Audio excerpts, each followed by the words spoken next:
Le 17 mai 1984, un autocar scolaire transportant 23 enfants, leur institutrice et le chauffeur, a disparu sur une route départementale entre Lyon et Grenoble.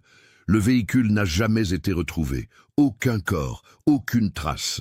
Pendant 30 ans, les familles ont vécu dans l'incertitude la plus absolue, oscillant entre l'espoir et le désespoir. Puis, en juin 2014, un homme gravement malade s'est présenté au commissariat central de Lyon. Ce qu'il a révélé aux enquêteurs a bouleversé tout ce que l'on croyait savoir sur cette affaire. Julien Arnaud avait 45 ans, et il était le seul survivant de cet autocar. Sa confession allait rouvrir la plaie la plus douloureuse de l'histoire récente de Lyon et révéler une vérité que personne n'aurait pu imaginer. Comment un enfant de 10 ans a-t-il pu survivre seul à une tragédie qui a emporté tous les autres? Et pourquoi a-t-il gardé le silence pendant 3 décennies? Avant de continuer avec cette histoire troublante, si vous appréciez les cas mystérieux réels comme celui-ci, abonnez-vous à la chaîne et activez les notifications pour ne manquer aucun nouveau cas. Maintenant, découvrons comment tout a commencé. Lyon, printemps 1984. La ville vit alors une période d'effervescence culturelle et économique. Le quartier de la Croix-Rousse, perché sur sa colline au nord de la presqu'île, conserve son caractère ouvrier malgré les premiers signes de gentrification. Les traboules, ces passages secrets qui traversent les immeubles, continuent de faire la fierté des habitants. Les anciennes manufactures de soieries ont laissé place à des ateliers d'artistes et à des petits commerces. C'est dans ce quartier que se trouve l'école primaire de la rue d'Enfer-Rochereau, un bâtiment de pierre grise, typique de l'architecture scolaire de la Troisième République. La classe de CM2 de Madame Geneviève Laurent compte 23 élèves cette année-là. Des enfants de 10 et 11 ans, issus de familles diverses. Des descendants de Canute, des enfants d'ouvriers de l'industrie textile en déclin, quelques rejetons de la petite bourgeoisie locale. Madame Laurent enseigne depuis 18 ans. C'est une femme rigoureuse, mais aimée de ses élèves, qui organise chaque année une sortie scolaire mémorable pour marquer la fin du cycle primaire. Cette année, elle a choisi une excursion d'une journée dans les Alpes, avec visite d'une fromagerie traditionnelle et découverte d'un site naturel près de Grenoble. Un programme éducatif parfaitement conforme aux directives de l'Éducation nationale. Parmi ces 23 enfants, Sophie Mercier représente l'excellence scolaire de la classe. Fille unique de Christine et Daniel Mercier, respectivement infirmière à l'Hôtel-Dieu et contremaître dans une usine de pièces automobiles, Sophie est une lectrice passionnée qui dévore les romans d'Enid Blyton et rêve de devenir journaliste. Ses cheveux châtains sont toujours soigneusement tressés par sa mère chaque matin. Elle porte des lunettes rondes qui lui donnent un air sérieux pour son âge. Luc Fontaine, lui, est l'opposé de Sophie sur le plan du tempérament. Élevé par sa mère Marguerite depuis la mort de son père dans un accident industriel 3 ans plus tôt, Luc est un garçon turbulent mais au grand cœur. Il compense la perte paternelle par une énergie débordante et un besoin constant d'attirer l'attention. Marguerite travaille comme caissière dans un supermarché du quartier et élève seule son fils avec une détermination farouche. Luc est celui qui fait rire toute la classe, qui organise les parties de football dans la cour, qui teste les limites de la patience de Madame Laurent sans jamais franchir la ligne rouge. Julien Arnaud, 10 ans, est l'enfant discret de la classe. Ni excellent élève comme Sophie, ni perturbateur comme Luc, il se situe dans cette zone invisible du milieu. Fils de Robert Arnaud, mécanicien, et de Martine Arnaud, secrétaire dans une compagnie d'assurance, Julien est un enfant rêveur qui passe son temps libre à dessiner. Ses carnets sont remplis de croquis d'animaux, de paysages imaginaires, de véhicules futuristes. Il n'a pas beaucoup d'amis proches, mais il n'est pas non plus rejeté. Il existe simplement en périphérie, observant plus qu'il ne participe. Monsieur Henri Blanchard est le chauffeur attitré des sorties scolaires depuis 15 ans. À 55 ans, cet ancien conducteur de bus de la ligne TCL est devenu une figure rassurante pour les établissements du quartier. Père de 3 enfants adultes, grand-père de 2 petits-enfants, il est connu pour sa prudence au volant et sa ponctualité légendaire. Personne ne remet en question sa compétence ou sa fiabilité. L'autocar qu'il conduit ce jour-là est un véhicule Renault de 45 places, régulièrement entretenu et conforme à toutes les normes de sécurité de l'époque. Le printemps de 1984 est particulièrement doux à Lyon. Les marronniers de la Croix-Rousse sont en fleurs. La ville se prépare pour les festivités du 14 juillet qui approchent. Dans les foyers, les téléviseurs diffusent les premières émissions de la 5, la nouvelle chaîne privée qui vient de voir le jour. Les enfants parlent du dernier film de Spielberg, Indiana Jones et le Temple maudit, qui sortira dans quelques semaines. La vie suit son cours normal, prévisible, sécurisant. Personne ne peut imaginer que dans quelques jours, 23 familles vont basculer dans un cauchemar dont elles ne sortiront jamais vraiment. Le jeudi 17 mai 1984 commence comme n'importe quel autre matin dans le quartier de la Croix-Rousse. Le ciel est légèrement couvert, mais les prévisions météorologiques annoncent un temps clément pour la journée. Christine Mercier réveille Sophie à 6h30, comme d'habitude, mais ce matin-là n'est pas ordinaire pour la fillette. Elle a préparé son sac à dos la veille au soir. Un sandwich au jambon, une pomme, une bouteille de sirop, son appareil photo Instamatic pour immortaliser la sortie. « Maman, tu crois qu'on verra des chamois ?» demande Sophie en avalant son bol de chocolat chaud. Christine sourit, ajuste les lunettes de sa fille. « Peut-être, ma chérie. Mais écoute bien, Madame Laurent, et reste avec le groupe, d'accord ?» Sophie promet, elle promet toujours. C'est une enfant obéissante. Daniel Mercier, déjà en tenue de travail, embrasse sa fille avant de partir pour son équipe du matin. « Ramène-moi un bon fromage de montagne », plaisante-t-il. Il ne sait pas encore que ces mots resteront gravés dans sa mémoire, comme les derniers échangés avec son enfant. Chez les Fontaines, le réveil est plus chaotique. Luc a oublié de préparer son sac et Marguerite doit improviser un pique-nique à la hâte tout en se préparant elle-même pour son travail. « Tu as tes médicaments contre le mal des transports ?»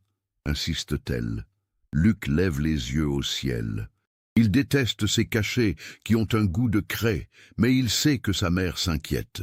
Il les glisse dans la poche de son blouson sans vraiment prévoir de les prendre. Julien Arnaud, lui, est prêt depuis la veille. Son sac contient son pique-nique, mais aussi son carnet de dessin et ses crayons de couleur. Il espère avoir le temps de croquer quelques paysages de montagne.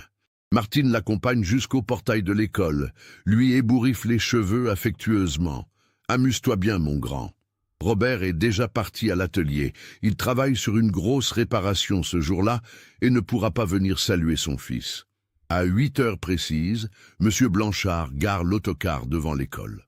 Le véhicule bleu et blanc brille sous le soleil matinal qui perce enfin les nuages. Les enfants arrivent par petits groupes, excités, bruyants. Madame Laurent les compte et recense. 23 présents.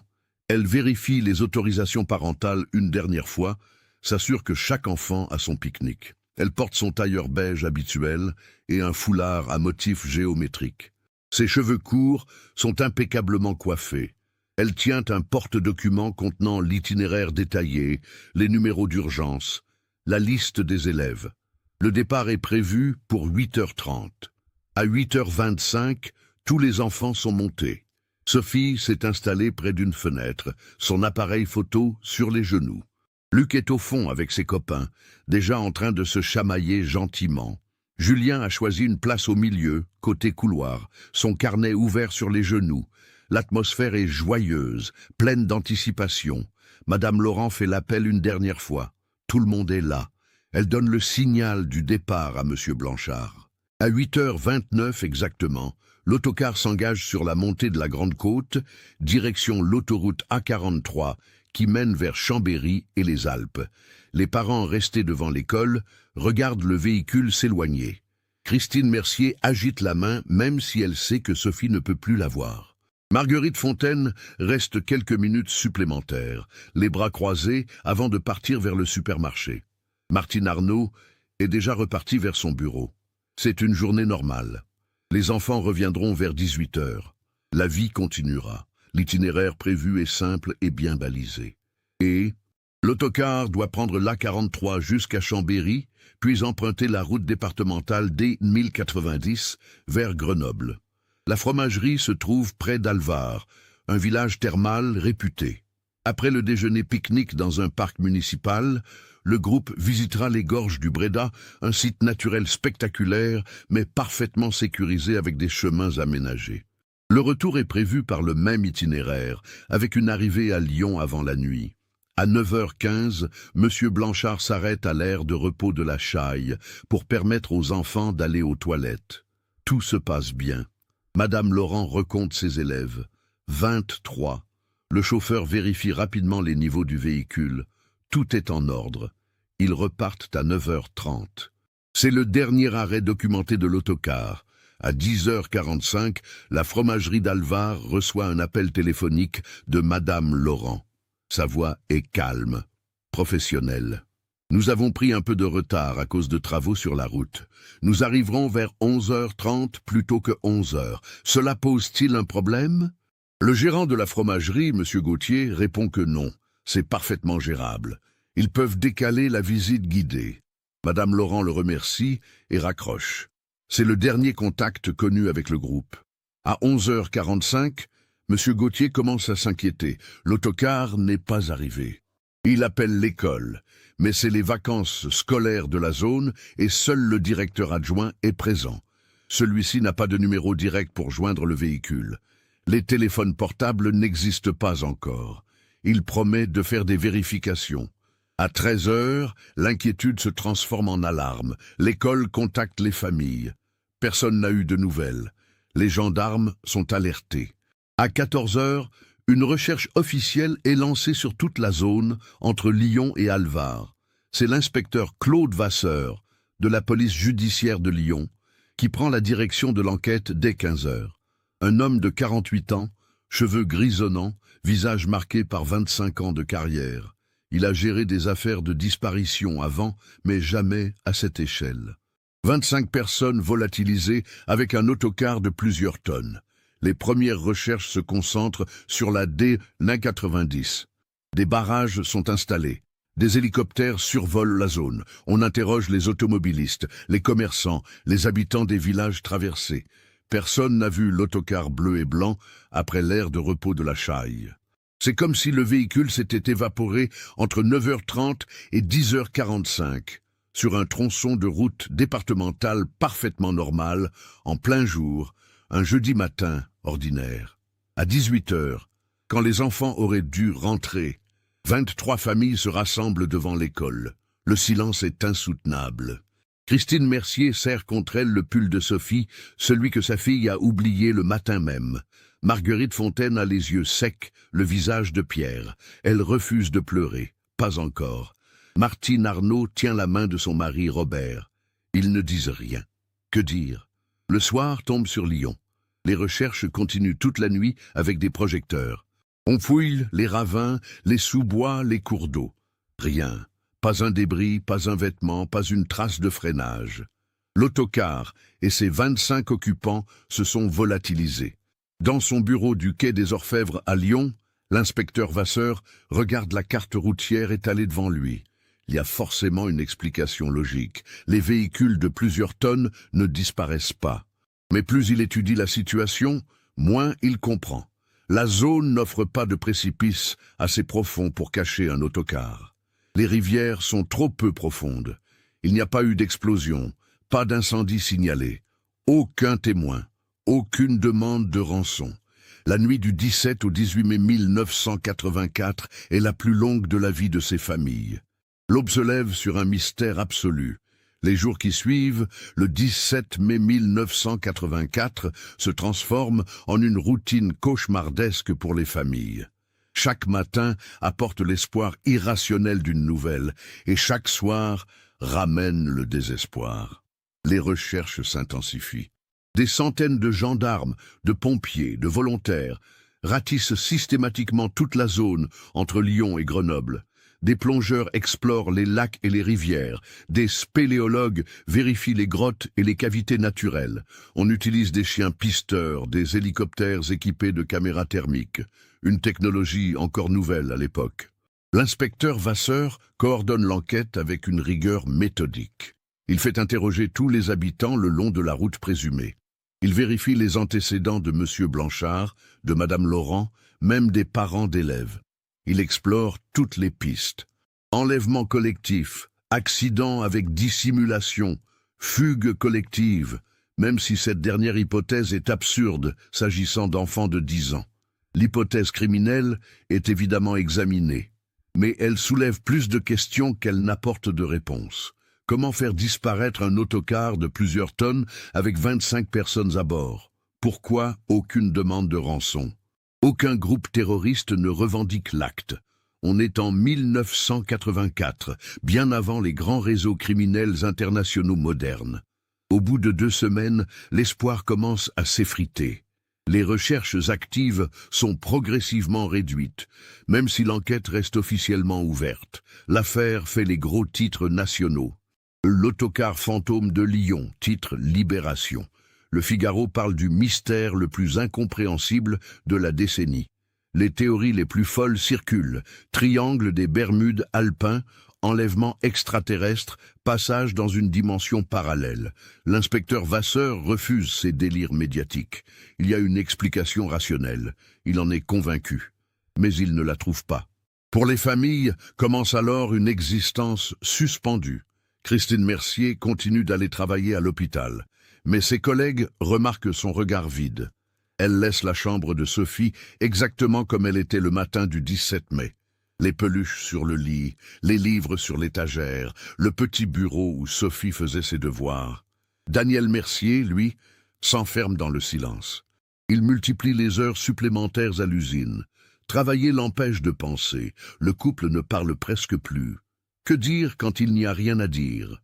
Marguerite Fontaine adopte une stratégie différente. Elle devient la porte-parole informelle des familles. Elle organise des réunions, fait pression sur les autorités, exige que les recherches continuent. Sa colère est une armure contre la douleur. Elle refuse de vider la chambre de Luc. Elle refuse même d'utiliser le passé quand elle parle de son fils. Luc aime le football, dit-elle. Pas aimait. Elle maintient son fils dans le présent par la seule force de sa volonté. Les Arnaud, Robert et Martine choisissent une forme d'acceptation silencieuse. Ils participent aux réunions organisées par Marguerite, mais sans son énergie combative. Martine a fait dire une messe pour Julien à l'église Saint-Bruno, même si elle n'est pas particulièrement croyante. Robert passe ses dimanches à trier les dessins de Julien, ces centaines de croquis qui remplissent des cartons entiers. Il les regarde pendant des heures, cherchant peut-être à comprendre son fils à travers ces images. 1 mois après la disparition, l'école organise une cérémonie commémorative. La classe de CM2 reste vide pour le reste de l'année.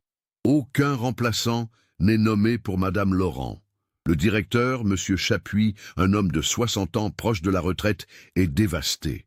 Il se sent responsable, même si rationnellement, il sait qu'il n'aurait rien pu faire. Il prend sa retraite anticipée en septembre. Il ne peut plus supporter de marcher dans les couloirs de cette école hantée par l'absence. L'affaire de l'autocar disparu devient partie intégrante de l'identité de Lyon. On en parle comme on parle des grandes tragédies locales. Des articles commémoratifs paraissent chaque année à la date anniversaire. Des livres sont écrits proposant diverses théories. Un documentaire télévisé est diffusé en 1986. Mais aucune nouvelle piste n'émerge. Le mystère reste entier. Les années passent. 1985, 86, 87. Les familles apprennent à vivre avec ce vide. Certains couples se séparent, incapables de supporter le poids du deuil partagé. C'est le cas des Mercier. Christine et Daniel divorcent en 1988. Ils restent en bons termes, mais vivre ensemble ravive trop de souvenirs insoutenables. Christine déménage dans un petit appartement du 6e arrondissement. Daniel reste dans la maison familiale de Croix-Rousse, mais il finit par transformer la chambre de Sophie en bureau. Il ne peut plus la laisser intacte. C'est trop douloureux. Marguerite Fontaine ne se remet jamais vraiment. Elle développe des problèmes cardiaques que les médecins attribuent au stress chronique. Elle continue de travailler comme caissière, mais elle a vieilli prématurément. Ses cheveux deviennent blancs avant 50 ans. Elle fréquente un groupe de soutien pour parents d'enfants disparus qui se réunit une fois par mois dans une salle paroissiale. Ces rencontres l'aident à tenir. Là, au moins, elle n'a pas besoin d'expliquer. Les autres comprennent. Les Arnaud restent ensemble, mais leur mariage devient une cohabitation silencieuse. Martine tombe en dépression sévère en 1989 et doit être hospitalisée pendant 3 mois. Les antidépresseurs l'aident à fonctionner, mais elle ne retrouve jamais vraiment sa joie de vivre. Robert s'occupe d'elle avec une tendresse patiente. Ils n'ont jamais eu d'autre enfant après Julien. L'idée même leur semble impossible, comme une trahison. L'inspecteur Vasseur prend sa retraite en 1994. L'affaire de l'autocar disparu reste son échec le plus cuisant. Dans son discours de départ, il évoque brièvement ce dossier non résolu. « Il y a des mystères qui défient la logique, dit-il. Mais je n'ai jamais cessé de croire qu'il existe une explication rationnelle. J'espère que quelqu'un la trouvera un jour. » Elle meurt en 2003 sans avoir obtenu de réponse. Les années 2000 arrivent, la société change. Internet se développe. Les téléphones portables deviennent omniprésents. Le monde est différent de celui de 1984. Mais pour les familles de l'autocar disparu, le temps s'est arrêté ce 17 mai. Sophie aurait eu 30 ans en 2004. Luc aussi. Julien aurait eu 30 ans en 2004. Mais ils ont 10 ans pour toujours dans le cœur de leurs parents. En 2009, un journaliste du Progrès, le quotidien régional, décide de rouvrir l'affaire pour le 25e anniversaire. Il réalise une série d'articles détaillés, réinterroge les témoins encore vivants, étudie tous les documents d'époque. Il ne découvre rien de nouveau, mais son travail ravive l'intérêt médiatique. Une nouvelle génération découvre l'histoire de l'autocar fantôme. Des forums internet se créent où des amateurs tentent de résoudre l'énigme. Certains se rendent sur place pour mener leurs propres recherches. Tout cela ne mène nulle part. Ce que personne ne sait, c'est que quelque part dans la région lyonnaise, un homme de 35 ans lit ces articles avec une émotion qu'il réprime difficilement. Julien Arnaud est vivant. Il a survécu. Et il porte le poids d'un secret qui le ronge depuis 25 ans. Mais il ne peut pas parler, pas encore. Il a fait une promesse. Et même si cette promesse le tue à petit feu, il la tiendra jusqu'au bout, jusqu'à ce que son propre corps le trahisse et le force à affronter enfin la vérité. Avril 2014. Julien Arnaud, désormais âgé de 40 ans, vit dans un petit appartement du quartier de Vaise, à l'ouest de Lyon. Il travaille comme graphiste freelance, un métier qui lui permet de rester isolé, de ne pas avoir à expliquer trop de choses sur son passé. Il n'a jamais quitté Lyon, comme s'il était attaché à cette ville par un fil invisible. Il n'est pas marié, n'a pas d'enfant. Quelques relations brèves au fil des ans, mais rien de durable. Comment construire une intimité quand on porte un tel secret? Physiquement, Julien ne ressemble plus à l'enfant de 10 ans qui est monté dans l'autocar ce matin de mai. C'est un homme mince, presque émacié, aux cheveux châtains clairsemés, au visage marqué par des cernes permanents. Il ne dort pas bien depuis 30 ans. Les cauchemars sont constants, mais il a appris à fonctionner malgré tout. C'est une question de survie. Ses parents sont morts tous les deux. Robert d'un cancer du poumon en 2008, trop de cigarettes pour noyer le chagrin. Martine d'un AVC en 2011. Julien était à leurs enterrements, mais il n'a jamais révélé qui il était vraiment. Comment aurait-il pu? Il les a regardés être mis en terre en sachant qu'il aurait pu leur épargner des décennies de souffrance. Cette culpabilité est un fardeau qu'il porte chaque jour. En avril 2014, Julien commence à avoir des symptômes inquiétants, des maux de tête violents, une fatigue extrême, des troubles de la vision. Il ignore ces signaux pendant quelques semaines, attribuant tout au stress et à l'insomnie chronique. Mais quand il se met à vomir sans raison et perd l'équilibre en marchant dans la rue, il finit par consulter. Le docteur Lévy, son médecin généraliste, ne cache pas son inquiétude après l'examen. Il prescrit immédiatement un scanner cérébral. 2 jours plus tard, Julien se retrouve dans le service de neurologie de l'hôpital Édouard Herriot. L'IRM révèle une tumeur au cerveau. Un glioblastome, précise le neurologue, le docteur Petit. Le diagnostic tombe comme un couperet, inopérable en raison de sa localisation, pronostic sombre. Avec traitement, peut-être 1 an. Sans traitement, quelques mois. Julien écoute ces mots sans réaction visible. Il a passé 30 ans à s'entraîner à cacher ses émotions, mais intérieurement, quelque chose se brise, ou plutôt se libère. Il va mourir, et avec lui va mourir le secret. Personne ne saura jamais ce qui s'est vraiment passé ce 17 mai 1984. Cette idée devient insupportable. Les familles méritent de savoir, surtout maintenant que ses propres parents sont morts. C'était la promesse qu'il s'était faite. Tant qu'il serait vivant, il garderait le silence pour leur épargner la souffrance de savoir qu'il était en vie et qu'il ne les avait jamais contactés. Mais maintenant, pendant 2 semaines, Julien lutte avec cette décision. Il commence la chimiothérapie, plus pour gagner du temps que par réel espoir de guérison. Les effets secondaires sont brutaux. Il perd ses cheveux, vomit constamment, peut à peine manger.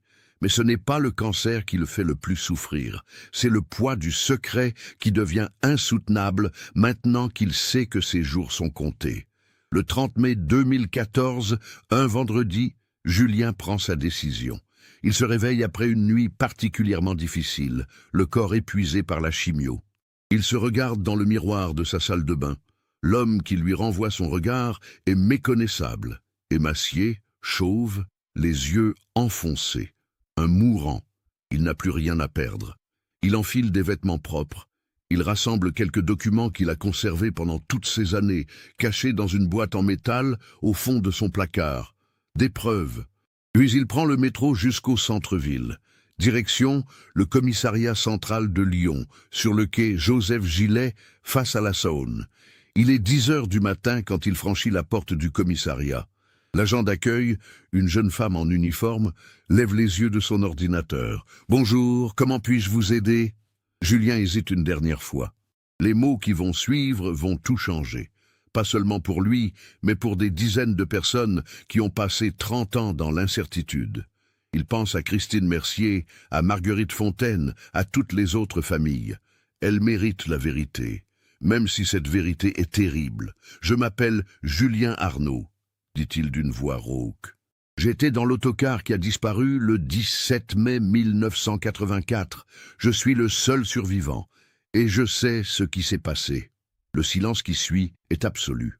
L'agent d'accueil le regarde, interdite. Puis elle décroche son téléphone, les mains tremblantes. Il faut que vous parliez au capitaine Garnier, tout de suite. 15 minutes plus tard, Julien est assis dans une salle d'interrogatoire. Face à lui, le capitaine Élise Garnier, 38 ans, cheveux noirs attachés en queue de cheval, regard perçant. Elle a rejoint la police judiciaire de Lyon en 2005. Elle connaît l'affaire de l'autocar disparu, tout flic lyonnais la connaît, mais elle n'imaginait pas y être confrontée un jour. « Monsieur Arnaud !»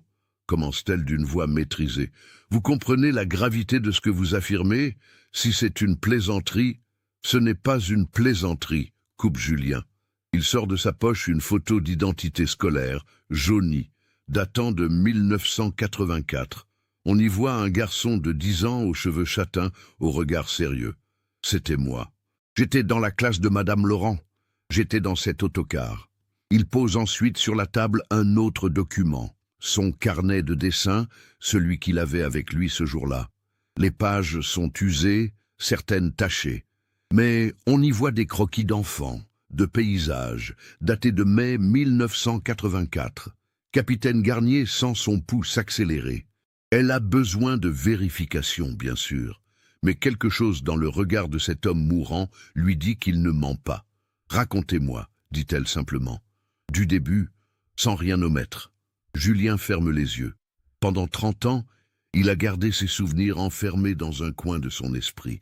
Maintenant, il doit les libérer, et c'est plus difficile qu'il ne l'imaginait. « Nous avons quitté l'aire de repos de la Chaille à 9h30, commence-t-il. Tout allait bien. Monsieur Blanchard conduisait prudemment comme toujours. Madame Laurent nous avait fait chanter des chansons pour passer le temps. On était excités, heureux. C'était juste une sortie scolaire normale. » Il ouvre les yeux, fixe le capitaine Garnier. Et puis, vers 10h15, quelque chose s'est passé. Nous roulions sur la D1090 entre Saint-Pierre-d'Alvar et Alvar, reprend Julien d'une voix monocorde, comme s'il récitait des faits qu'il a ressassés 1000 fois dans sa tête. C'est une route qui longe la rivière, le Bréda, avec des virages mais rien de dangereux. Il faisait beau, on voyait les montagnes au loin. Sophie Mercier prenait des photos par la fenêtre. Luc Fontaine se chamaillait avec ses copains au fond de l'autocar. Tout était normal. Le capitaine Garnier prend des notes, mais elle n'interrompt pas. Elle sait que certains témoignages nécessitent de laisser la personne aller à son rythme. Monsieur Blanchard a soudain freiné, pas brutalement, mais fermement. Madame Laurent lui a demandé s'il y avait un problème. Il a dit qu'il sentait quelque chose d'anormal dans la direction. Le volant ne répondait plus normalement. Il a décidé de s'arrêter pour vérifier. Julien marque une pause. Ses mains tremblent légèrement sur la table. Il y avait un petit chemin forestier sur la droite, juste après un virage. Il s'est garé là en se disant que c'était plus sûr que de rester sur la route. Il a coupé le moteur et il est descendu pour inspecter le véhicule. Madame Laurent nous a demandé de rester calme et assis. Elle est descendue aussi pour voir ce qu'il en était. Ils étaient tous les deux à l'avant de l'autocar, penchés sur le moteur ou la direction, je ne sais pas exactement. Nous, on regardait par les fenêtres. Certains enfants se plaignaient déjà qu'on allait être en retard. Le capitaine Garnier lève les yeux de ses notes. Ce chemin forestier, vous vous souvenez de l'endroit exact? Oui, répond Julien. Je peux vous le montrer sur une carte. Je n'ai jamais oublié, pas un seul détail. Continuez. Monsieur Blanchard et Madame Laurent ont discuté quelques minutes. On ne les entendait pas bien de l'intérieur, mais on voyait qu'ils étaient préoccupés. Puis Monsieur Blanchard est remonté dans l'autocar. Il a essayé de redémarrer. Le moteur a toussé une fois, 2 fois, puis plus rien. Silence total. Julien se frotte les yeux. Fatigue ou émotion. Difficile à dire. C'est là que Madame Laurent a commencé à s'inquiéter vraiment. Elle a sorti ses documents, cherché un numéro à appeler. Mais il n'y avait pas de téléphone portable à l'époque. Il fallait trouver une cabine ou une maison. Elle a regardé autour d'elle. Le chemin forestier s'enfonçait dans les bois, pas d'habitation en vue. Elle a pris une décision. Elle allait revenir à pied sur la route principale et marcher jusqu'à trouver de l'aide. Monsieur Blanchard resterait avec nous. Elle nous a dit de ne pas bouger, qu'elle reviendrait vite. Elle a pris son sac et elle est partie. Le capitaine Garnier fronce les sourcils. Combien de temps a-t-elle été absente? Je ne sais pas exactement. Peut-être 20 minutes, une demi-heure. Pour nous, ça paraissait une éternité. Les enfants commençaient à s'agiter. Certains avaient faim, d'autres voulaient aller aux toilettes. Monsieur Blanchard essayait de nous calmer, mais on sentait qu'il était nerveux lui aussi. Et puis, il y a eu ce bruit. Julien s'arrête. Son visage devient encore plus pâle. Le capitaine Garnier attend, sentant qu'ils arrivent au cœur du récit. Un craquement énorme, comme si la terre elle-même se déchirait. L'autocar a commencé à glisser, pas vite au début, juste un mouvement latéral lent. Monsieur Blanchard a crié. Il a essayé de redémarrer le moteur, mais rien. Le véhicule glissait de plus en plus vite. Le sol s'effondrait sous nous. C'était un glissement de terrain. Le chemin forestier où nous étions garés était construit sur un ancien remblai instable, et notre poids, le poids de l'autocar avec 24 personnes à bord, avait fragilisé la structure. Le capitaine Garnier sent son sang se glacer. Elle connaît cette région. Les glissements de terrain ne sont pas rares dans les Alpes, surtout au printemps avec la fonte des neiges. Mais de là à engloutir un autocar entier, nous avons basculé. Continue Julien, sa voix se faisant plus rauque. L'autocar a glissé sur peut-être 50 mètres, arraché les arbres, dévalé la pente. Les enfants hurlaient. Monsieur Blanchard s'accrochait au volant. Moi, j'étais coincé entre 2 sièges. C'est peut-être ce qui m'a sauvé. Puis il y a eu un choc terrible. Nous avons percuté quelque chose. Un rocher, un arbre, je ne sais pas. L'avant de l'autocar s'est enfoncé. Et puis il y a eu de l'eau.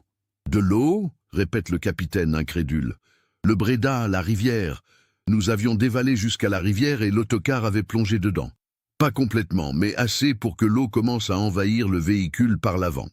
C'est là que tout est devenu chaos absolu. Julien se prend la tête entre les mains. Les souvenirs sont trop vifs, trop douloureux. Le capitaine Garnier lui laisse un moment, puis pose doucement une question. Que s'est-il passé ensuite? L'eau montait. Les enfants paniquaient. Certains essayaient de sortir par les fenêtres, mais elles étaient coincées ou trop hautes. Monsieur Blanchard tentait d'ouvrir la porte avant, mais elle était bloquée par la boue et les débris. L'eau était glacée. Elle montait vite. Je ne sais pas combien de temps ça a duré. Peut-être 10 minutes, peut-être plus. Le temps n'avait plus de sens. Je me souviens de l'eau qui atteignait ma poitrine, de mes amis qui criaient, qui pleuraient. Je me souviens que Sophie Mercier s'accrochait à moi, qu'elle tremblait de froid. Je me souviens que Luc Fontaine essayait de casser une vitre avec son cartable. Et puis l'autocar a basculé complètement. Il s'est enfoncé dans la rivière. L'eau a tout envahi d'un coup. Le silence dans la salle d'interrogatoire est absolu. Le capitaine Garnier sent les larmes lui monter aux yeux, mais elle les retient. Elle doit rester professionnelle. « Comment avez-vous survécu ?» demande-t-elle. « Je ne sais pas », répond Julien avec une sincérité désarmante. « Quand l'eau m'a submergé, j'ai arrêté de respirer, je me suis laissé porter, et soudain j'ai senti de l'air. Il y avait une poche d'air près du plafond arrière de l'autocar qui flottait encore partiellement. J'ai réussi à nager jusque-là. J'ai respiré, j'ai survécu. Et les autres ? » Julien secoue la tête, les larmes coulent maintenant librement sur son visage. « Je ne sais pas. L'eau était trouble, je ne voyais rien. J'entendais des sons étouffés, des mouvements dans l'eau. Puis plus rien. Le silence. Combien de temps êtes-vous resté dans cette poche d'air ? Des heures, peut-être 4 ou 5 heures. J'avais si froid que je ne sentais plus mon corps. La nuit est tombée. J'étais seul dans le noir, dans l'eau glacée, entouré des corps de mes camarades de classe. Le capitaine Garnier doit faire une pause. Elle se lève, marche jusqu'à la fenêtre, reprend ses esprits. Puis elle se retourne vers Julien. « Comment êtes-vous sorti de là ?» La nuit, l'eau a commencé à baisser. Je ne sais pas pourquoi. Peut-être que la rivière s'est déplacée légèrement, ou que l'autocar s'est encore déplacé. Mais l'eau baissait. J'ai pu toucher le fond. J'ai rampé vers une vitre qui s'était brisée lors du crash. J'ai réussi à sortir. Il faisait nuit noire. J'étais trempé, gelé, en état de choc. Je ne savais pas où j'étais. J'ai marché au hasard dans la forêt. Je suis tombé plusieurs fois. J'ai dormi sous des branches. Le lendemain matin, j'ai trouvé une route. Et c'est là que j'ai vu Madame Laurent. Le capitaine Garnier se rassoit brusquement. Madame Laurent était vivante? Oui, elle était là, assise au bord de la route, le regard vide. Quand elle m'a vu, elle a d'abord eu l'air soulagée, puis terrifiée. Elle m'a serré contre elle en pleurant. Puis elle m'a demandé où étaient les autres. Et j'ai dû lui dire, ils étaient tous morts, tous. C'est elle qui a décidé. Elle m'a regardé droit dans les yeux et elle m'a dit que personne ne devait savoir que j'avais survécu. Que si les gens apprenaient qu'un enfant avait survécu alors que tous les autres étaient morts, ce serait insupportable pour les familles. Que je deviendrais un symbole de ce que leurs enfants auraient pu être. Que ma vie serait détruite. Le capitaine Garnier est sidéré. Elle vous a demandé de disparaître? Vous aviez 10 ans? Elle pensait me protéger, dit Julien doucement. Et peut-être qu'elle avait raison. Je ne sais pas. Elle m'a emmené chez elle. Elle vivait seule. Son mari était mort quelques années plus tôt. Elle m'a caché. Elle m'a nourri, soigné. Elle ne retournait jamais à Lyon, refusant de parler aux enquêteurs. Elle prétendait être traumatisée, avoir des trous de mémoire sur ce jour-là. Pendant des mois, j'ai vécu caché dans sa maison, un petit chalet isolé près d'Alvar. Elle me disait que c'était temporaire, qu'elle cherchait une solution. Mais les mois sont devenus des années. À 13 ans, elle a commencé à m'instruire elle-même. À 16 ans, elle m'a fabriqué de faux papiers avec l'aide de quelqu'un qu'elle connaissait. À 18 ans, j'avais une nouvelle identité. Julien Arnaud était officiellement mort en 1984. Je m'appelais désormais Thomas Blanchard. Le capitaine Garnier note fébrilement. Cette histoire est incroyable, mais chaque détail sonne vrai. Où est Madame Laurent maintenant? Elle est morte en 2006. Un cancer. Avant de mourir, elle m'a fait promettre de garder le secret tant que mes parents seraient vivants. Elle ne voulait pas qu'ils souffrent davantage en apprenant que leur fils était vivant et ne les avait jamais contactés. J'ai tenu ma promesse. Mes 2 parents sont morts sans savoir que j'étais en vie. Et vous avez vécu sous cette fausse identité pendant 20 ans. De 1984 à 2004, j'étais Thomas Blanchard. Puis, quand mes parents sont morts, j'ai récupéré mon véritable nom. J'ai fait refaire des papiers officiels en prétendant avoir perdu mes anciens documents. C'était plus facile qu'on ne le croit. Les services administratifs ne vérifient pas toujours les dates de naissance avec l'état civil des personnes disparues. Je suis redevenu Julien Arnaud, mais un Julien Arnaud fantôme, sans passé officiel. Un graphiste freelance sans attache, vivant dans l'ombre de Lyon, la ville où j'aurais dû mourir. Le capitaine Garnier a besoin de vérifier tout cela, évidemment. Mais une question brûle ses lèvres. L'autocar, il est toujours là-bas ? Oui, répond Julien, enseveli sous des tonnes de boue et de végétation. La rivière a dû déplacer son lit après le glissement de terrain. La nature a tout recouvert. Mais il est là, avec les corps de mes 22 camarades de classe et de Monsieur Blanchard. Il sort une carte de sa poche, marquée d'une croix rouge. Les coordonnées exactes, j'y suis retourné plusieurs fois au fil des ans, pour me souvenir, pour ne jamais oublier. Le capitaine Garnier prend la carte avec des mains tremblantes. Si ce que dit cet homme est vrai, ils vont enfin résoudre le plus grand mystère de l'histoire récente de Lyon. Mais à quel prix? 2 jours plus tard, le samedi 1er juin 2014, une équipe de recherche se déploie dans la forêt au sud d'Alvar. Le capitaine Garnier coordonne l'opération. Avec elle, des techniciens de la police scientifique, des plongeurs spécialisés, des géologues et Julien Arnaud qui sert de guide malgré sa santé déclinante. Le temps est couvert, menaçant. La forêt est dense, l'accès difficile. Il progresse lentement, suivant les indications de Julien. C'était là, dit-il en désignant un endroit où la végétation semble différente, plus jeune que les arbres environnants. Le chemin forestier était ici. Et là-bas, il pointe vers une dépression du terrain couvert de broussailles. C'est là que l'autocar a glissé. Les géologues examinent le site. Ils confirment. Il y a eu effectivement un glissement de terrain majeur ici. La structure du sol montre des strates perturbées, des déplacements de masse. Le lit de la rivière a changé, s'écoulant désormais 50 mètres plus loin qu'en 1984. « Il faut creuser », ordonne le capitaine Garnier. L'opération prend des heures. Des excavateurs légers sont acheminés par hélicoptère. Les techniciens creusent méthodiquement, documentant chaque couche de terre, chaque strate. À 2 mètres de profondeur, ils trouvent les premiers débris, des fragments de métal rouillés, des morceaux de verre. « C'est là », murmure Julien. Ils continuent à creuser avec encore plus de précaution. À 3 mètres, la pelle d'un excavateur heurte quelque chose de solide, du métal, beaucoup de métal. L'équipe dégage soigneusement la zone. Et soudain, il est là, l'autocar, ou ce qu'il en reste. Le véhicule est complètement écrasé, aplati par le poids de la terre et de la boue. La carrosserie est rouillée, déformée, méconnaissable. Mais on distingue encore le bleu et le blanc délavés de la peinture. Le logo Renault est encore visible sur ce qui reste du capot avant. Le capitaine Garnier sent son cœur battre à tout rompre. 30 ans. 30 ans que ce véhicule est là, enseveli à quelques mètres sous terre, contenant les corps de 23 personnes. Et personne n'avait su. Nous devons procéder avec une extrême prudence, dit le médecin légiste présent sur les lieux, le docteur Meunier. Les corps ont été dans l'eau puis sous terre pendant 3 décennies. L'identification sera difficile. L'opération d'exhumation prend 3 jours entiers.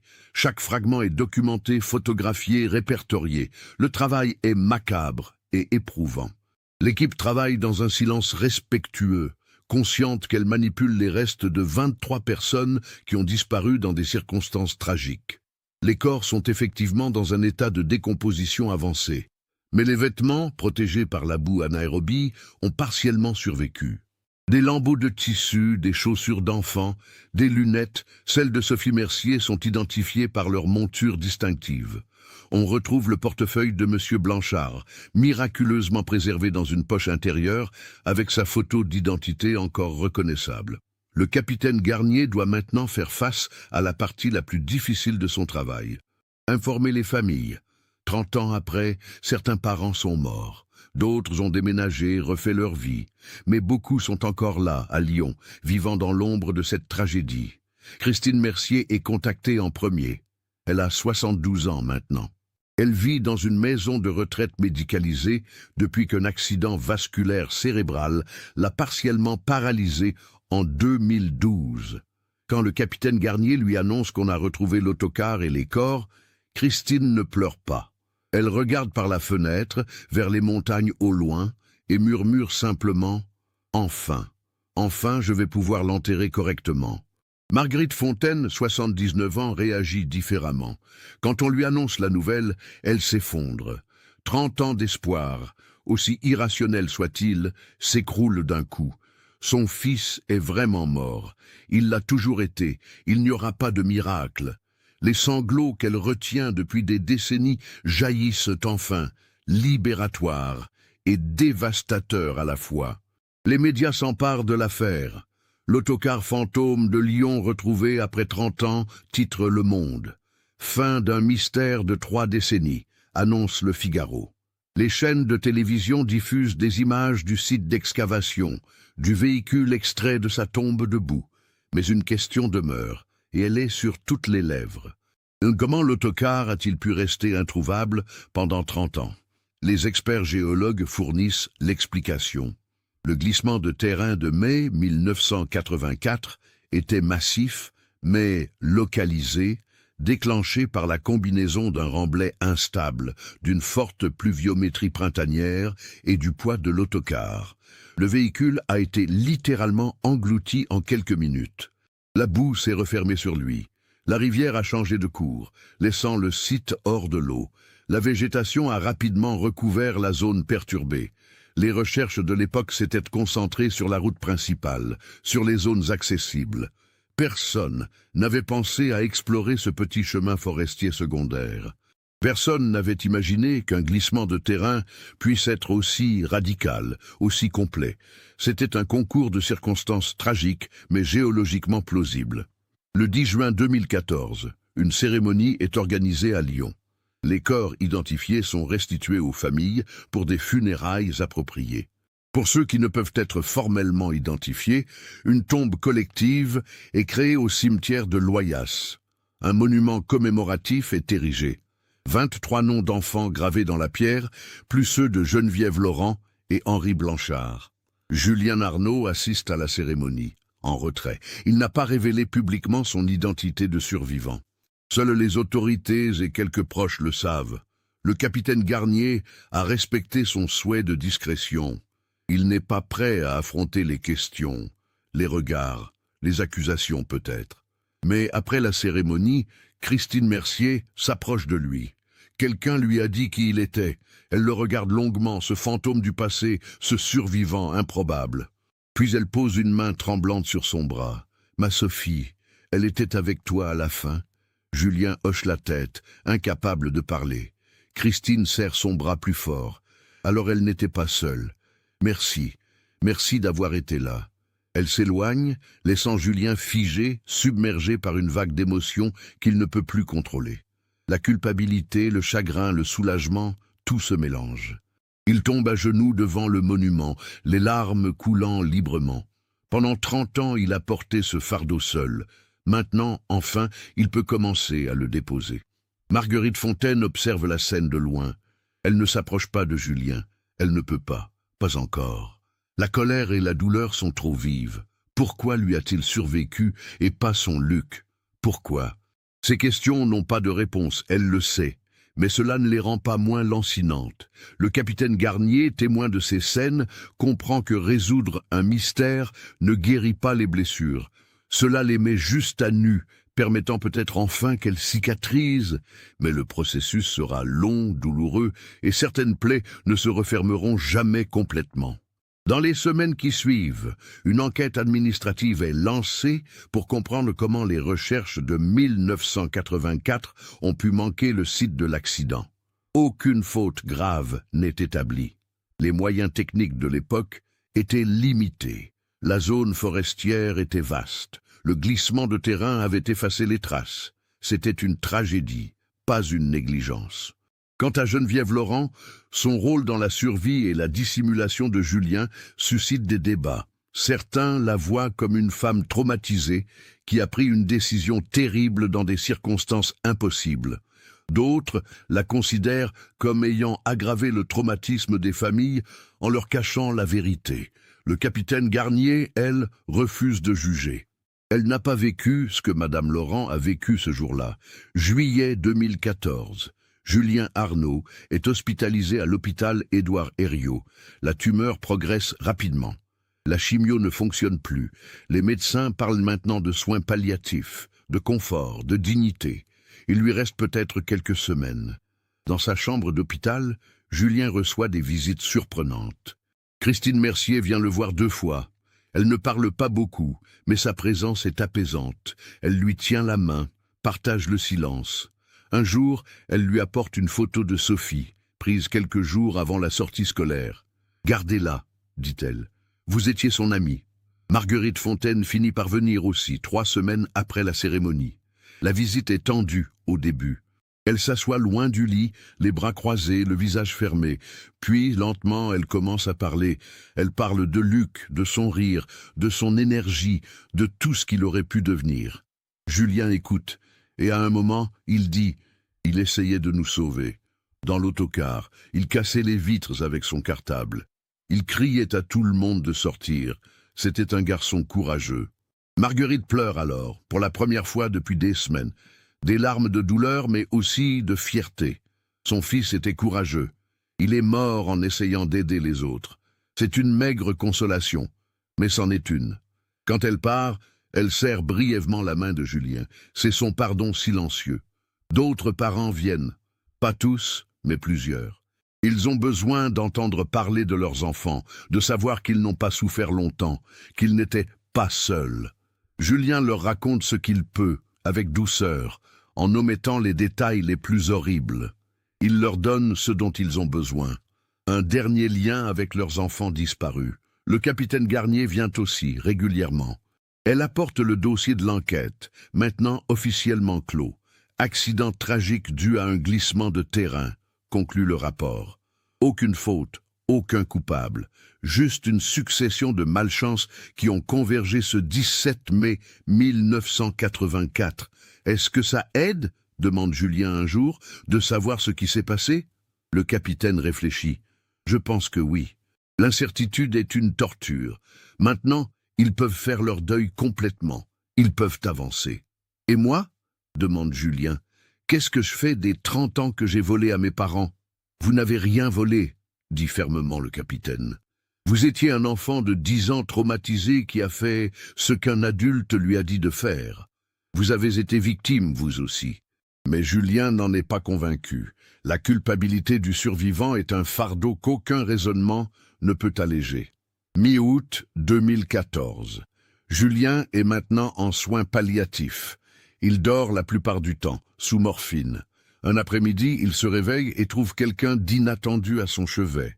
Un homme d'une 50aine d'années qu'il ne reconnaît pas. « Je suis Olivier Blanchard, » dit l'homme, « le fils d'Henri Blanchard, le chauffeur. » Julien essaie de se redresser, mais n'y parvient pas. « Je suis désolé.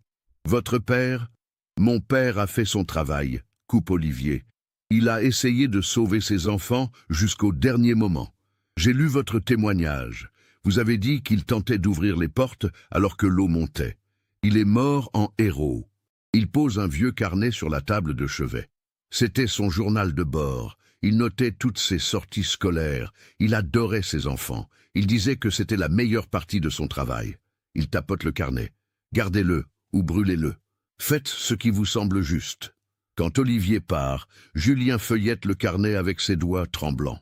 Il y trouve l'entrée du 17 mai 1984. Henri Blanchard avait écrit « Sortie scolaire Alvar, 23 enfants, beau temps, ils sont excités, ça va être une belle journée. » Une belle journée. Julien referme le carnet, le cœur brisé. Les larmes coulent à nouveau. Les derniers jours de Julien sont paisibles. Il reçoit encore quelques visites, mais il dort de plus en plus. Le 27 août 2014, il tombe dans le coma. Christine Mercier est là, tenant sa main. Marguerite Fontaine aussi. Elles sont venues ensemble, ces deux femmes liées par la tragédie. Julien Arnaud meurt le 29 août 2014, à 3 heures du matin. Il avait 40 ans. Il a survécu 30 ans à une tragédie qui aurait dû le tuer. Ces 30 ans ont été un purgatoire, mais aussi un témoignage. Il était le dernier lien avec ses 22 enfants disparus, et maintenant, ce lien aussi s'est rompu. Ses funérailles sont simples. Une cinquantaine de personnes sont présentes. Des parents des victimes de 1984, le capitaine Garnier, quelques collègues graphistes, des connaissances. Pas de famille proche. Il n'en avait plus. Christine Mercier prend la parole. Sa voix est faible mais claire. Julien Arnaud a survécu à quelque chose qu'aucun enfant ne devrait vivre. Il a porté un fardeau qu'aucun adulte ne devrait porter. Mais il a fini par faire la chose juste. Il nous a donné la vérité. Pour cela, je lui suis reconnaissante. Sophie et lui étaient amis. Maintenant, ils peuvent enfin se retrouver. Le cercueil de Julien est enterré au cimetière de Loyasse, à quelques mètres du monument commémoratif de l'autocar disparu. Une simple pierre tombale. Julien Arnaud, 1974-2014, rescapé et témoin. Puisses-tu enfin trouver la paix? Dans les mois qui suivent, la vie reprend son cours à Lyon. L'affaire de l'autocar disparu fait encore parfois les journaux, mais de moins en moins. Elle devient partie de l'histoire de la ville, une tragédie qu'on commémore chaque année au mois de mai.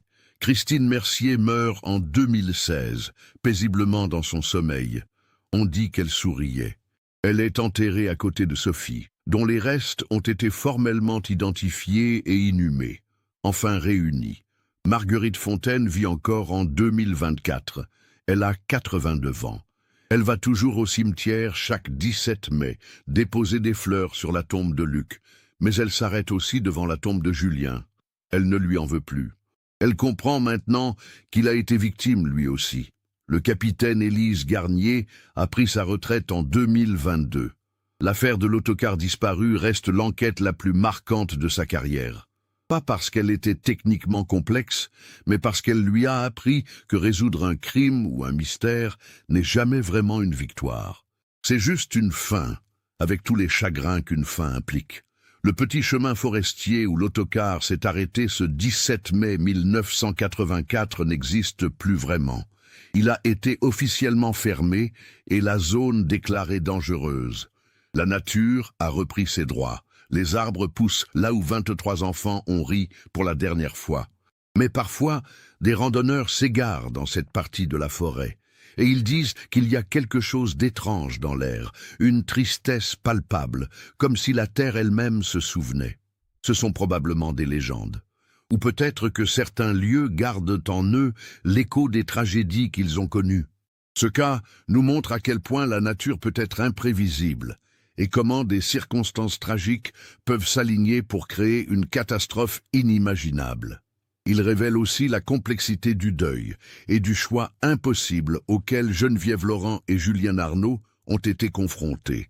Peut-on vraiment juger les décisions prises dans des moments de trauma extrême? Qu'auriez-vous fait à la place de Julien, enfant de 10 ans, face à un tel secret? Qu'auriez-vous fait à la place de Madame Laurent? Partagez vos réflexions dans les commentaires. Si cette histoire vous a touché, n'oubliez pas de vous abonner à la chaîne et d'activer les notifications pour ne manquer aucun nouveau cas. Laissez votre like si ce récit vous a marqué et partagez-le avec quelqu'un qui s'intéresse aux mystères résolus qui ont marqué l'histoire.